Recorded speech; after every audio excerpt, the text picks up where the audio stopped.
इमरान खान पर जो वक्त चल रहा है वो पाकिस्तान में बहुत सी लीडरशिप के ऊपर आ चुका है। मगर जिस तरह इमरान खान लड़ रहा है, दूसरे सियासी रहनुमाओं ने ऐसे स्पिरिट के साथ फाइट नहीं की है। पार्टी छोड़कर जाने वालों के लिए इमरान खान कहते हैं वोट बैंक तो पीटीआई का है। यानी इमरान खान इस बात को समझता है कि वोटर इमरान खान के साथ जुड़ा हुआ है। कहते हैं वोट बैंक तो इमरान खान पीटीआई का है, मैं जिसे भी खड़ा कर दूंगा लोग इसे ही वोट देंगे। जो मैंने आपको कहा कि इमरान खान को ये बात पता है कि वोटर इंटरेक्ट है इमरान खान के साथ। ये जो लोग उसके साथ थे इनकी कोई ख़ास हैसियत नहीं थी। तो अब इमरान खान ने कहा है कि मैं कौम को ये कहना चाहता हूँ कि किसी सूरत हार नहीं माननी है। यानी ऊपर से जो मर्ज़ी लोग कहते रहें, जो कुछ भी कहें, उनके अंदर के जो इरादे हैं ना वो ये बताते हैं कि वो डट जाने की रविश पर हैं। यही सामीन कराम जब मियां मोहम्मद नवाज शरीफ साहब को निकाला था तो वो वक्ती तौर पर पसपा हो गए थे, लेकिन उनकी बातों, उनके बयानात से भी यही जाहिर होता था कि वो डट जाएंगे और वो मौजूदा तौर पर, मौजूदा वक्त में जो उनके ख़िलाफ़ बातें की गई हैं वो, अगर वो वक्ती तौर पर अगरचे इस्टेब्लिशमेंट की बात को मान रहे थे तो पसपा हो गए थे, हट गए थे, वजारत उस्मा से नीचे आ गए थे, मुल्क छोड़कर चले गए थे, सब बातें मान ली थी। लेकिन उनके इरादे, उनकी बातें उस वक्त भी ये बताती थी कि वो पसपा होने के लिए सब कुछ उन्होंने ऐसा नहीं किया है। तो अभी भी सामीन कराम, मैं जिन बातों की तरफ आपकी तवज्जो दिलाना चाहता हूँ वो यही है कि इमरान खान की बातों से साफ दिखाई देता है कि वो अभी भी पसपा नहीं हो रहे। और दूसरी तरफ मतलब एक इतना लंबा चक्कर है जिसको कि PMLN खेलना चाहती है। यानी लोग तो ये कह रहे हैं कि ये मरीम नवाज़ की ख्वाहिश है कि हालात इस तरह के बनाए जाएं कि मियां मोहम्मद नवाज़ शरीफ वापस आएँ, जो एक इंतहाई लंबा सफ़र है।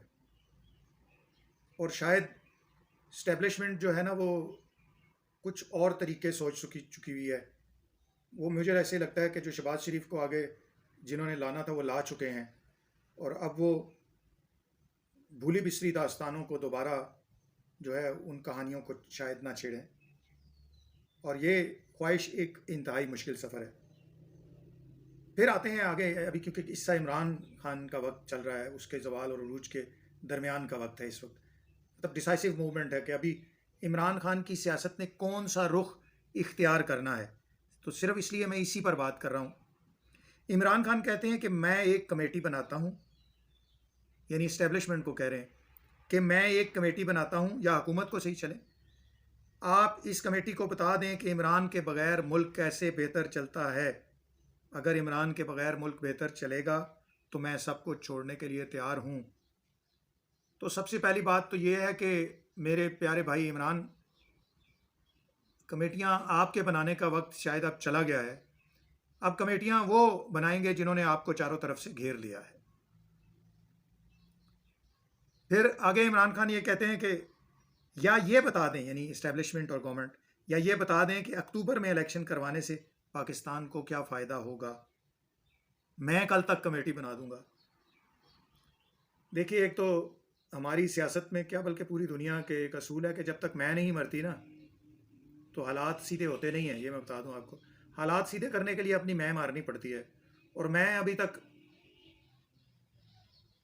मरी नहीं है मेरा ख्याल है। तो इमरान खान साहब कहते हैं कि मैं कल तक कमेटी बना दूंगा। हजूर आपसे अर्ज़ किया है कि कमेटियाँ शमेटियाँ और JITs और ये सब कुछ, ये सब चीज़ें आप वही बनाएंगे, आप नहीं बनाएंगे। आपके कमेटियाँ बनाने का वक्त तकरीबन अब शायद एंड हो चुका है।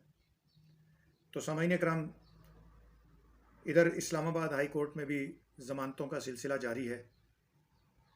उन ज़मानतों में एक बात जो मुझे अच्छी नहीं लग रही, जो नागवार गुजर रही है, कि उसमें जज साहिबान तंज़िया तौर पर PTI के लोगों से ये पूछते हैं कि आपने प्रेस कॉन्फ्रेंस करनी है या नहीं करनी है।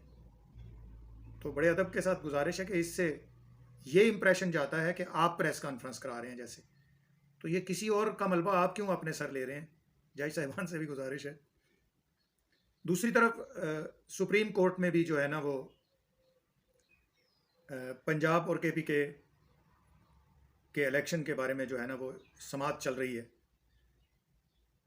गुज़श्ता रोज़ की समाअत में चीफ जस्टिस मुनीब और जस्टिस एजाजुल एहसन ने बहुत टफ टाइम दिया था चीफ इलेक्शन कमीशन के वकील को, और इस वक्त भी बहुत टफ टाइम दिया जा रहा है उनको। अब देखना यह है कि फैसला क्या करता है ये बेंच, चीफ जस्टिस का ये 3 रुकनी बेंच क्या फैसला करता है।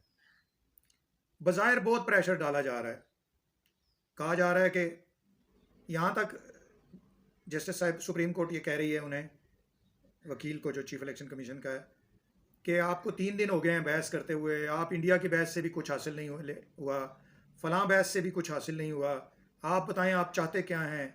आप फिर आइनी असूलों से हटकर मौजूदा हालात पर आ जाते हैं।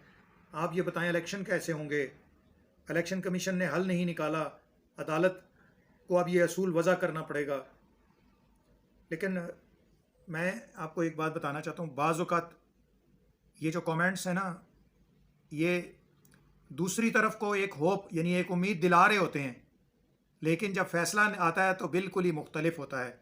आदमी कहता है कि लो जी जज साहब की गल्लां कर रहे सन तो फैसला की देते हैं, लेकिन आने वाले हालात, गुजरे हुए हालात, मौजूदा हालात सबको देखकर ये बड़े फ़ैसले किए जाते हैं। और अभी जो सुप्रीम कोर्ट में ये फ़ैसला जिसकी हम उम्मीद कर रहे हैं, जो पंजाब और केपीके के इलेक्शन के बारे में केस चल रहा है, इसका फ़ैसला भी ऐसा नहीं आना है कि बस सुप्रीम कोर्ट कह देगी तो फ़ौरन इलेक्शन हो जाएंगे। मेरी राय से ये ऐसा नहीं आएगा। जिसको किसी को गलतफहमी लिए कोई बैठा है कि एंज ऑर्डर आ जाएगा तो ना साथ ही शादियाने बच जाएंगे और जनाब लो जी इलेक्शन की तैयारी हो जाएगी। हाँ, अगर अब ऐसा हो भी जाए तो मेरा ख्याल है कि पीटीआई की अब ये ख्वाहिश होगी।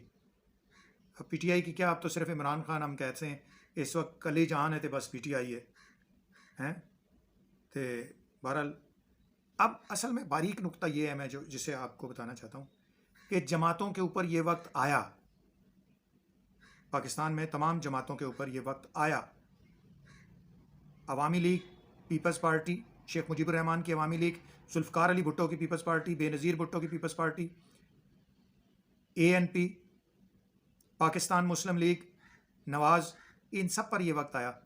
लेकिन जब इनको झटका दिया गया ना, झटका दिया गया, उस वक्त ये इस झटके को सह ना सके और ये सरवाइव ना कर सके। बहुत देर के बाद जाकर ये संभले। अब अगर इमरान खान इस झटके को सहने के बाद फ़ौरन संभल जाते हैं तो यही इनकी कामयाबी होगी। अदरवाइज़ तो दूसरी सियासी जमातों वाला ही इनका हाल है कि जो उनका हुआ है वही होगा कि संभल तो जाएंगे। सियासी जमातें ऐसे ख़त्म कभी भी नहीं होती हैं और ना होंगी। भुट्टो साहब को फांसी चढ़ाकर भी लोगों ने देख लिया, शेख मुजीबुर रहमान को एक अलहदा मुल्क देकर भी देख लिया। उसकी बातें तो आज भी हमारे मुल्क में होती ही है ना। इंशाल्लाह फिर किसी मौजू के साथ आपके सामने हाज़िर होऊंगा। लेकिन अब देखना यह है कि इमरान खान फौरी तौर पर संभलने के लिए क्या तरीका इख्तियार करते हैं। नहीं संभल सकते फौरी तौर पर तो फिर उनका अल्लाह हाफ़िज़।